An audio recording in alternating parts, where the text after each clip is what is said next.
Tricuspid valve disease. This condition is the least common amongst all the valvular diseases.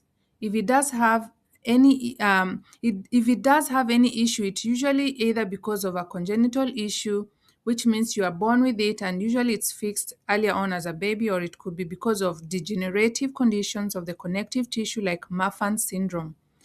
And lastly, it could be due to issues with the right ventricle heart failure. So let's talk about it. So a stiff tricuspid valve means more muscle needed to push through it. So our right atrium will hypertrophy so that it can withstand that, it can match up to the pressure that it needs to push through that stiff tricuspid valve and push blood into the right ventricle. So it kind of has to go to the gym and build up muscle so that it can push through that stiff valve. This hypertrophy can weaken the muscles over time, causing or leading to less atrial kick. Atrial kick is usually when the atria contracts to push forward the blood into the right ventricle.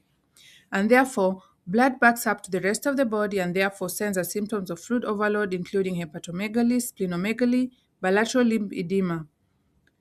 Tricuspid valve stenosis can be located at the second intercostal space, left sternal border.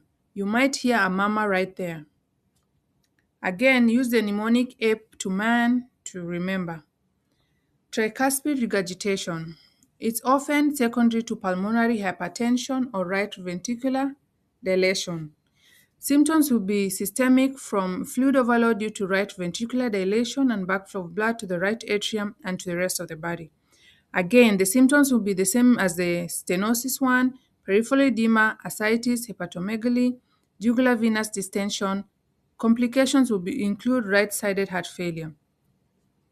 Tricuspid valve regurgitation occurs during systole. The nurse should locate the valve at the second intercostal space, left sternal border, and you should hear a high-pitched holosystolic murmur.